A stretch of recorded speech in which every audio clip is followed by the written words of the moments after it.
Today is Monday, November 10, 2014, the 314th day of the year. There are 51 days remaining until the end of 2014. On this day in 1972, Southern Airways Flight 49 en route from Memphis to Miami is hijacked. Its crew and 27 passengers held for ransom.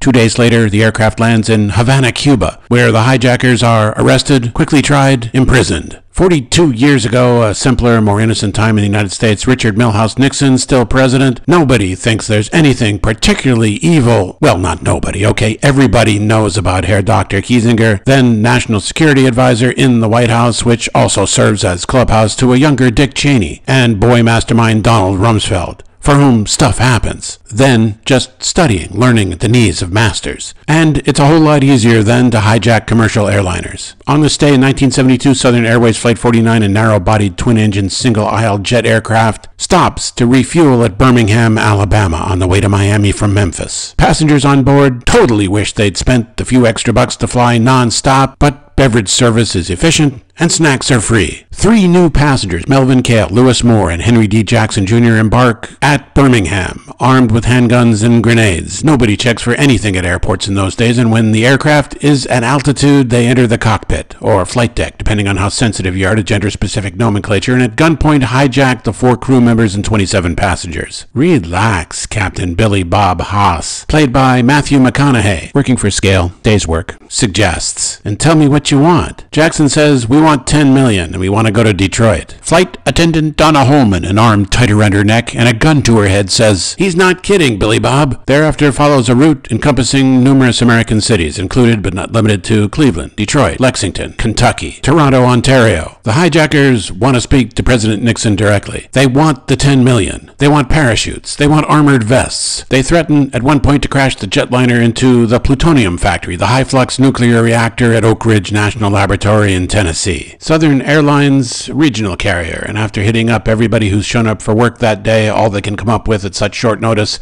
$2 million, and a box of some very nice pastries that one of the ladies in the steno pool has brought in that morning. A little stale being so late in the day, but nonetheless still delicious. When the plane lands at Lovell Field, Chattanooga Municipal Airport, inbound from Knoxville, Captain Haas relays the latest offer to the hijackers, who by this time are somewhat diminished, a little sleepy. They agree to the $2 million, and Flight 49 takes off for Cuba, where, when local authorities refuse to allow the aircraft to land, return to the U.S. is first at Key West, then at Orlando. By this time, the pretzels are long gone, and beverage service is a distant, pleasant memory. The hijackers' demands now include more beverages, stimulants, alcohol, and Kentucky Fried Chicken for everybody. The hijackers try to talk the crew into taking them to Algeria, which is totally out of range. If they have to stop to refuel on a flight from Memphis to Miami, imagine trying to fly across the Atlantic Ocean to northern Africa. Meanwhile, the FBI arrives and shoots out 2 of Flight 49's main tires. But the hijackers shoot co-pilot Harold Johnson in the arm, forcing the pilot to take off despite blown-out tires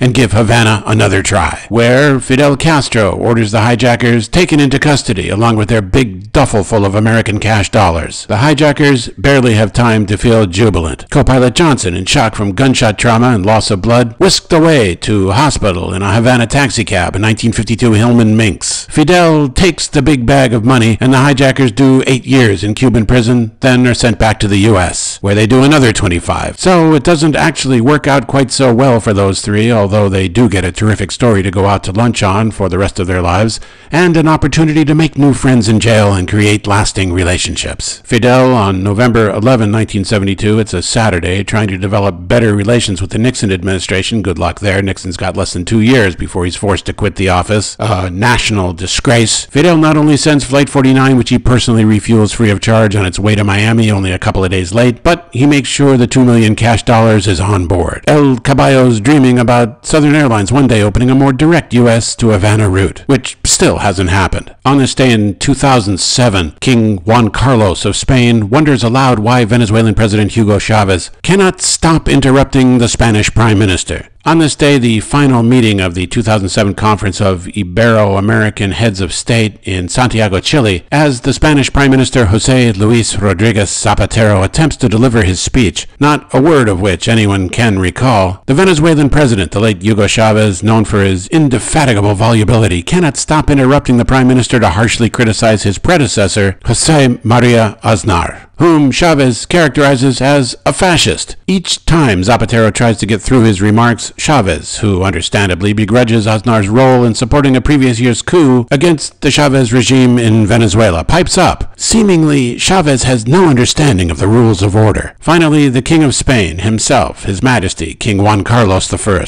leans forward and says in a voice modulated such that everyone can hear him, addressing Chavez, "Por qué no te callas?" Meaning, in the Inglés, "Why don't you shut up?" Which is followed by a smattering of applause from the assembled delegates who are anxious to end the session and get on with the luncheon scheduled to follow. It turns out to be embarrassing for the King, Juan Carlos, to be seen as less than divinely patient with his former subject, the Venezuelan head of state, who builds a history of inappropriate comments in public forum.